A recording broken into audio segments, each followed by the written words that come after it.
Bismillahirrahmanirrahim. Saudara-saudara dan hadirin sekalian, pertama-tama kesempatan yang sangat membahagiakan ini akan saya gunakan untuk menyertai saudara-saudara semua ya, memanjatkan puji syukur kehadirat Tuhan Yang Maha Kuasa karena rahmat-Nya pada hari yang cerah ini kita dapat bertatap muka dalam rangka kunjungan kerja untuk meresmikan berbagai proyek yang telah selesai dibangun di NTT ini. Sungguh saya sangat gembira mendengarkan laporan dari Saudara Gubernur, pembangunan di NTT sangat pesat dan mudah-mudahan ini pula dirasakan oleh masyarakat dan rakyat di NTT pada umumnya. Sebagaimana juga kita telah maklum, kita telah menyelesaikan pembangunan jangka panjang yang pertama dari sebuah 25 tahun, yang kemudian kita masuki pembangunan jangka panjang yang kedua. Pelita pertama daripada pembangunan jangka panjang yang kedua telah kita masuki. Kita sekarang sudah berada di tahun ketiga daripada pembangunan 5 tahun yang ke-6 itu. Dan ini tentunya juga merupakan kelanjutan dan peningkatan daripada pembangunan itu. Seperti tadi telah saya katakan, sebenarnya untuk mencapai masyarakat adil dan makmur berdasarkan Pancasila, terus makmur dalam keadilan, adil dalam kemakmuran yang diamanatkan oleh Undang-Undang Dasar 45 dan menjadi cita-cita perjuangan kita, sudah kita usahakan sejauh mungkin agar supaya benar-benar cita-cita itu akan bisa kita capai. Tapi sadar, tidak mungkin cita-cita itu kita capai dengan sekaligus, tapi harus secara bertahap itu, dan dengan perencanaan yang teratur dan tertib. Tidak bisa kita akan mengharapkan begitu punya keinginan segala sesuatunya terjadi, mempunyai rencana yang baik terus bisa dikerjakan. Tidak, semuanya harus kita timbang-timbang baik-baik agar supaya perencanaan itu yang realistis, artinya sesuai dengan keadaan. Kita telah menentukan pembangunan manusia seutuhnya dan pembangunan masyarakat, berarti masyarakat Indonesia secara keseluruhannya. Dan kita telah menentukan pula tumbuhan daripada pembangunan ialah trilogi pembangunan: stabilitas nasional, pertumbuhan, dan pemerataan. Kita tidak hanya mengejar pertumbuhan, tapi sekaligus pemerataan dalam menuju pada keadilan. Pada secara adil dalam makmur, makmur dalam keadilan. Dan untuk mengikut sertakan seluruh daripada rakyat, fakta atau kenyataan daripada pelaksanaan program ini dengan tujuan agar supaya tidak ada satu desa pun yang tidak melaksanakan pembangunan, yang jumlahnya 65.000. Maka sejak semula kita telah melaksanakan apa yang kita sebut program Inpres Desa, das pelaksanaan pembangunan dengan melewati instruksi Presiden daripada dana yang diberikan oleh anggaran langsung kepada daerah dan langsung kepada desa. Inpres desa kita berikan, Inpres kabupaten kita berikan, Inpres daerah tingkat 1 kita berikan, seluruhnya itu kita berikan seluruh Indonesia. Inpres SD kita berikan, Inpres puskesmas juga kita berikan, Inpres obat-obatan kita berikan, dan lain sebagainya. Ini adalah semuanya dalam program pemerataan daripada keseluruhan pembangunan, sehingga kenyataannya tidaklah ada desa pun yang sebenarnya tidak melaksanakan pembangunan. Akan tapi hasilnya bagaimana? Dalam rangka mengurangi kemiskinan selama 25 tahun belum keseluruhannya bisa teratasi, baru menurunkan saja. Kalau dulu permulaan pembangunan yang miskin dari 100 orang itu 60 yang miskin, tapi setelah 25 tahun dari 100 orang masih 14 yang miskin, belum keseluruhannya bisa kita walaupun telah kita usahakan. Begitu pula daripada hasil pembangunan, ternyata bahwasanya di kawasan Indonesia bagian barat berhasil lebih maju daripada kawasan Indonesia bagian timur. Apa sebabnya? Karena potensinya sangat berlainan. yang sekarang digambarkan sebagai kesenjangan antara barat sama timur, ya seolah timur itu anak tirikan, tidak diperhatikan. Sebenarnya tidak demikian, semuanya diberikan yang sama, tapi karena sebenarnya potensinya adalah sangat berlainan. Potensi di barat, potensi sumber daya manusia, potensi daripada kekayaan alam, potensi daripada kemampuan dan lain sebagainya, dan juga daripada kemampuan yang ada lain daripada Indonesia bagian timur. Potensi daripada infrastrukturnya telah ada di barat, tapi di timur belum ada. Kita bangun sedikit kemudian lantas bisa berkembang, tapi timur tidak. Tapi ini bukan lantas landasan seolah dianaktirikan, sama sekali tidak. Karena potensi kemampuan yang ada daripada wilayah kawasan barat sama timur sangat berbeda.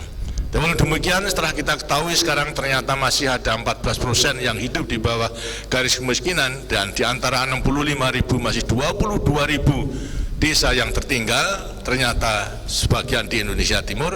Kita tambah lagi dengan kegiatan pemerataan adanya IDT, Impres Desa Tertinggal, agar supaya desa-desa yang mulai impres mulai dari 100.000 sampai sekarang mendapat 6,5 juta, yang 5 juta untuk pembangunan, 1 juta untuk PKK, yang 500.000 adalah untuk pemuda. Itu seluruhnya sama, tidak ada yang berbeda. Tapi sekarang walaupun sama, ternyata desa-desa di bawah barat lebih maju daripada desa-desa di sebelah timur. Kenapa? Potensinya. Karena itu sekarang kita nilai desa yang tertinggal itu kita dorong lagi agar bisa mengejar dengan melewati Impres Desa Tertinggal yang keumuman jumlahnya 22. Secara kebetulan setelah kita lihat seluruh desa di NTT dijadikan desa tertinggal. Jadi desa tertinggal di sampingnya mendapat Impres yang biasa sama 6,5 juta, maka tiap-tiap tahun diberikan 20 juta selama 3 tahun. Di samping itu juga didampingi oleh pendamping, dan modal 20 juta itu akan merupakan modal bergulir.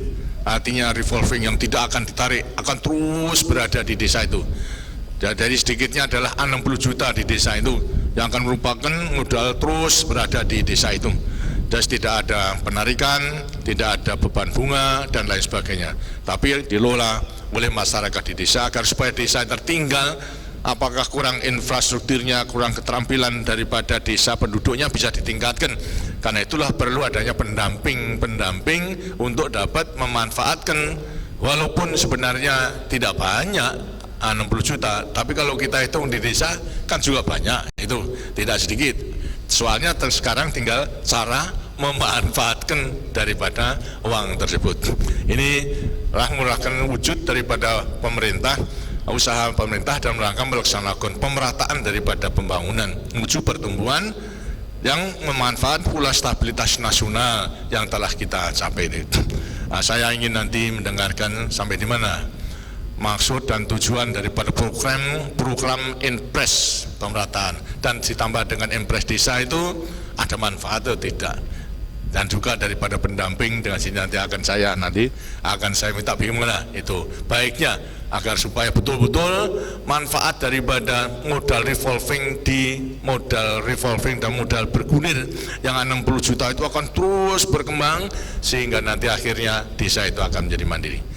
Di samping daripada itu, ternyata daripada 14% daripada rakyat kita yang hidup di bawah garis kemiskinan tidak hanya di desa tertinggal, ada juga yang desa tidak tertinggal dan jumlahnya tidak sedikit, 11,5 juta.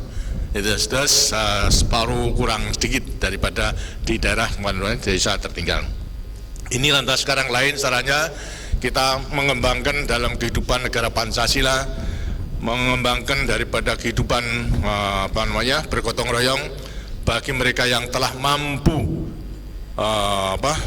memanfaatkan waktu sehingga berhasil daripada pembangunan ini dan menjadi orang yang mampu, maka mereka harus memikirkan rakyat kita, masyarakat kita yang masih hidup di bawah garis kemiskinan dengan kemitraan, terus membantu. Saya anjurkan mereka 2% daripada keuntungan 100 juta bersih setelah pajak supaya disumbangkan. Dan ternyata ini juga akan merupakan modal yang tidak sedikit daripada mereka. Dicatat kemarin ada 11.000 daripada rakyat yang mendapatkan penghasilan 100 juta ke atas. Ini yang mereka bayar 2%. Kemudian lantas kita kumpulkan untuk menjadi modal daripada rakyat kita yang masih hidup di bawah garis kemiskinan, sebagai modal dengan bunga yang murah, seperti halnya juga IDT tidak ada bunganya. Ini pun juga modal daripada rakyat kita yang masih hidup di bawah garis kemiskinan di desa yang tidak tertinggal. Kita berikan pinjaman, tidak hanya berikan begitu saja, tapi juga pinjaman dengan bunga 6%. Itu pun juga akan terus sampai pada akhirnya rakyat yang hidup daripada ukuran prasejahtera, sejahtera 1 menjadi sejahtera 2, sejahtera 3, dan akhirnya menjadi mandiri, dan mereka akan ikut serta menikmati daripada hasil pembangunan itu. Saya bergembira bahwasanya untuk pembangunan pertanian di sini juga dibangun daripada beberapa waduk dan embung-embung yang untuk kepentingan daripada minum maupun juga minum sapi, karena memang peternakan di sini adalah sangat sangat bisa diandalkan. Dulu pernah kalau tidak salah NTT pernah ekspor ternak ke Hongkong dan sebagainya, tapi sekarang ini tidak bisa. Kenapa? Sebabnya karena untuk mencukupi kebutuhan dalam negeri aja kita itu masih kurang. Kita sekarang itu mengimpor sapi dari Australia kurang lebih 250.000 yang hidup. Daging pun juga rumpis 250.000, berarti 500.000 kita impor. Ini kalau bisa dikembangkan oleh rakyat di timur, di NTT, kan berarti merupakan satu pasaran. Karena itulah harus kita usahakan peternak. Apalagi sekarang juga ditambah dengan adanya peternakan burung unta yang merupakan yang baru, ini juga akan bisa menambah penghasilan, karena akan kita lakukan tidak ada perusahaan tapi dengan sistem peer. Jadi peternakan inti rakyat terpadu, di mana inti akan mengikut sertakan rakyat sebagai plasma. Plasma artinya akan mendapatkan burung untanya untuk kemudian lantas karena dipelihara, lantas bukan nanti menjual untanya, akan tapi yang dijual apa? Hasilnya daripada unta, yang dijual burung unta. Hasilnya apa? Hasil telurnya. Telurnya itu akan ditetaskan. Telurnya satu aja harganya berapa? Tahu? Sama dengan satu sapi, 400-an ribu itu harganya, bahkan lebih. Itu yang akan telurnya cukup besar. Barangkali 20 telur ayam barangkali. Itu nanti yang akan ditetaskan dan kemudian lantas akan dibesarkan sampai kepada 1 tahun, kemudian akan menjadi burung unta yang bisa dipotong, dan sekarang memang sangat digemari. Apa sebabnya? Pasarannya mencukupi, sangat luas di negara-negara maju. Disebabkan karena negara maju yang sekarang sudah makmur itu takut kolesterol. Jadi sapi itu banyak kolesterolnya.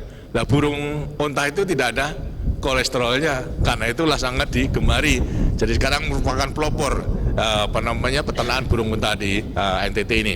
Sudah ada 6 perusahaan yang mengajukan, tapi yang sekarang ada di NTT 1. Ini dengannya akan nambah penghasilan daripada rakyat, karena diharapkan rakyat ikut serta, tidak hanya melihat saja tapi ikut serta, karena itu harus belajar pula.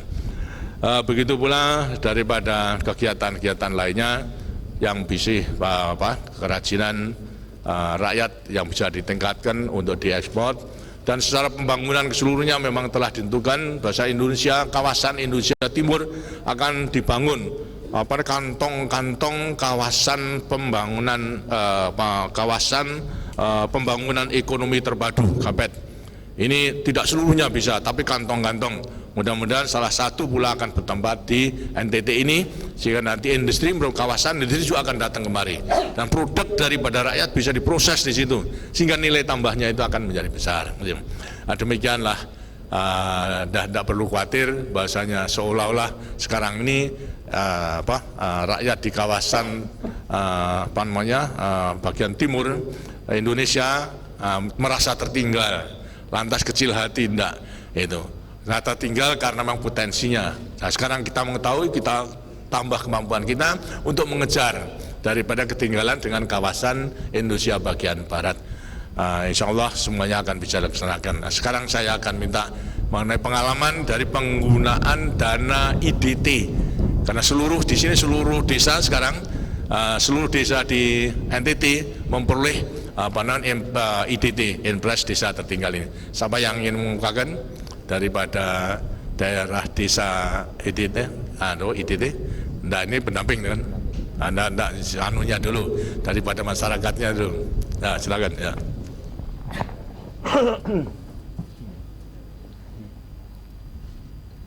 Salam sejahtera, Bapak Presiden yang kami hormati. Nama saya Nixon Tajauju, Ketua Pokmas IDT Bina Mandiri dari Kelurahan Nunbon Sabu, Kecamatan Alat, Kota Madia Kupang. Anggota Pokmas 25 KK, dana yang diterima Rp5.850.000 atas bimbingan dan dorongan pemerintah dan pendamping IDT. Kami telah berhasil, Bapak Presiden, sehingga kami telah mengembalikan dana tersebut dan sudah digulirkan. Apa yang dikerjakan? Yang dikerjakan apa? Dengan 5 juta tadi apa yang dikerjakan? Yang dikerjakan dengan modal 5 juta itu apa? Dikembalikan. Bukan, artinya untuk kegiatan apa? Kegiatannya. Betul. Jenis usaha adalah sebagai berikut. Pandai besi, tenun ikat, kios, penjual ikan kecil, dan steak bougainville. Setelah menggunakan kredit tersebut, ada keuntungan bagi anggotanya? Ada. Dan sekarang sudah bisa mengembalikan seluruhnya. Ya. Lantas digulirkan kepada yang lain. Iya. Tidak perlu pinjam lagi sekarang? Dikembalikan kepada Pokmas kami atau digulirkan kepada Pokmas kami, Pak Presiden. Digulirkan di dalam kelompok itu. Pokmas itu. Oh, baik. Justru karena dalam kelurahan kami jumlah kakak miskin 240 kakak. Oh, begitu. Dan semuanya sudah menerima dana IDT. Dan begitu. Pokmas saya ini adalah Pokmas yang menerima dana pada tahap awal. Dan sudah berhasil sehingga gulir pada Pokmas saya pada sendiri. kelompok lainnya. Ya, baik. Jadi dengan demikian sekarang sudah tahun ketiga, sudah 3 tahun berturut-turut mendapatkan dana itu, bukan?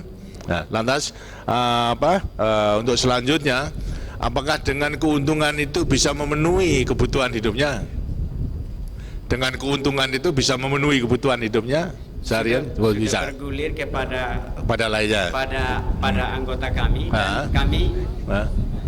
Di samping kami sudah bergulir itu, Bapak Presiden, kami sudah dimotivasikan untuk berusaha lebih giat sehingga kerinduan atau keinginan kami dalam berusaha ini dan terjawab dari BRI yang kami telah suntik dana berupa pinjaman lunak atau kredit lunak. Baik. Jadi dengan demikian 17 juta bagi 26 kakak di Pokmas kami, termasuk di Pokmas saya yang dapat 4 orang masing-masing Rp500.000. Jadi baik. ini saya terima kasih. Dengan demikian sudah meningkat daripada menggunakan dana Impres, sekarang sudah meningkat pada penggunaan dana bank, gitu ya. Daripada itu memang yang diharapkan. Dan secara kelompok bersama-sama, syukur kali-kali sudah mandiri juga bisa berorang. Tapi bagaimanapun juga kerja bersama kelompok itu adalah baik supaya kegotong royongan. Dan terus terang aja tanpa artinya basa-basi. Ada manfaatnya daripada IDT ini. Ada. Baik, terima kasih. Sampaikan salam saya pada anggota kelompoknya agar supaya terus berusaha sedemikian rupa sehingga akan bisa dinikmati oleh anggota kelompok dalam melakukan kegiatan itu. Ada saran-saran lain? Hanyalah kami ingin menyatakan ucapan terima kasih kami. Baik, terima kasih. Oleh karena kami sudah dapat diangkat dari taraf hidup yang sungguh memprihatinkan, sehingga kami sudah berubah. Contohnya Bapak Presiden, Kalau saya punya kelurahan itu Ah, terlalu banyak pohon tua, banyak kalau bahasa kami di sini Pak Presiden. baik. Pohon lontar. Sehingga atap rumah kami itu banyak yang terbuat dari daun dulu. Tapi sekarang sudah beratap seng. udah. Dan juga Sebenarnya. lantai dulu dari tanah. Yang tanah Setelah merah sudah- Pak Presiden. Jadi kami punya sepatu ini di semen tanah merah. Baik, Tapi terima kasih. sekarang sudah lantai Wah, baik. dari semen. Ya. Berdasarkan kenyataan ini Bapak Presiden, maka saya atas nama semua anggota Pokmas Ah, menyampaikan terima kasih kepada Bapak Pemerintah Orde Baru yang telah mencanakan satu program yang menyentuh langsung kepada kami rakyat kecil. baik, terima kasih. Di Mudah-mudahan memang samping itu kami ya. juga mohon petunjuk dan arahan kepada Bapak Presiden pada saat ini. Kiranya kami dapat tetap diarah dan dibimbing supaya kami dapat melangkah lebih maju ke arah hidup yang lebih baik dari hari ini, Bapak Baik, Presiden. terima kasih, insyaallah. Dan akhirnya saya atas nama semua anggota Pokmas Baik. menyatakan siap mensukseskan pemilihan umum 1997 mendatang. Baik, terima kasih sekali. Dan itu memang kewajiban kita dalam terus serta melaksanakan pemilihan umum, karena itu merupakan bentuk dan wujud daripada kedaulatan yang ada pada rakyat. Kedaulatan ada pada rakyat, tapi dipercayakan kepada pemimpin-pemimpinnya melewati pemilihan umum. Karena itulah kesempatan 5 tahun sekali rakyat harus menggunakan haknya itu untuk memilih pemimpin-pemimpin yang akan dipercaya sebagai pemegang kedaulatan daripada rakyat itu. Saya sekali lagi saya sampaikan terima kasih dan saya gembira bahwasanya kemajuan itu ada, dan mudah-mudahan setelah ada kemajuan akan terus meningkat sehingga betul-betul rakyat akan hidup dengan makmur. Terima kasih. Silakan. Ya. Sekarang dari pengalaman dari pendamping, apa? Silakan. Ya. Salam sejahtera, Bapak Presiden yang terhormat. Saya Imelda Manafe, pendidikan sarjana hukum. Saya adalah salah satu pendamping dari 1892 pendamping yang ada di Nusa Tenggara Timur. Sementara ini saya mendampingi Pokmas IDT di Kelurahan Kuanino dengan jumlah kakak miskin 274 dan sudah terbentuk dalam 9 Pokmas. Selain membina Pokmas agar sukses, sebagai pendamping saya ingin menciptakan lapangan kerja dengan melihat peluang yang ada dari usaha Pokmas itu. Dan dengan bantuan paket modal usaha dari Pemda tingkat 1, saya sudah membuka usaha konveksi, yang mana usaha saya ini turut mendukung usaha Pokmas yang sebagian besar adalah tenun ikat.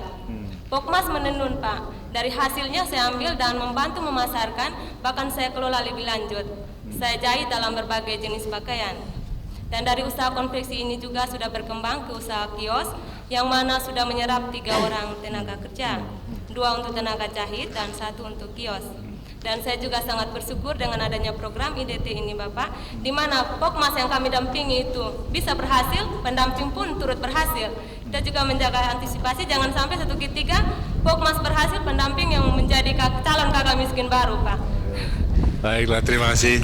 Saya sangat menghargai daripada usaha-usaha memang dipercayakan pada para pendamping. Kita mengetahui daripada sumber daya manusia rakyat kita masih sangat sederhana, cara berpikirnya maupun pengalaman belum ada. Karena itu perlu pendamping sarjana yang setidaknya setelah mempunyai ilmu, pengetahuan maupun juga cara berpikir yang secara sistematis, sehingga bisa memberikan saran-saran kepada rakyat pada umumnya apa yang harus dilakukan dengan setepat-tepatnya sesuai dengan keadaan daerah itu. Bisa saya tanyakan suka dukanya apa itu nih, Pak? Sukanya, Pak, di dalam program IDT ini kami dapat terjun langsung kepada masyarakat, di mana kami dapat menimba pengalaman.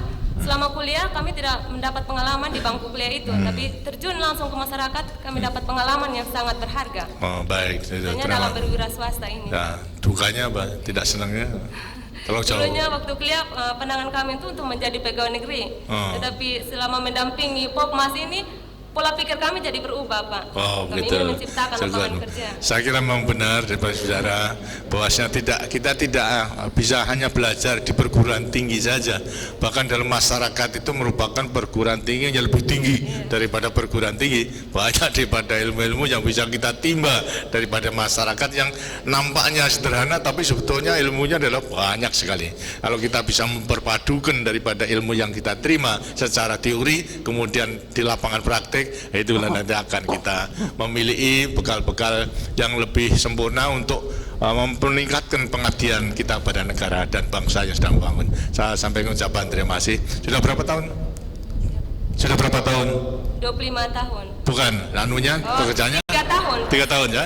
Dan nanti sudah waktunya akan ditarik? Belum tahu. Waktunya sudah akan ditarik? Belum. Dari 3 tahun sudah? Belum lah ya. Baik, mudah-mudahan pokoknya selama belum ditarik laksanakan tugas itu dengan sebaik-baiknya.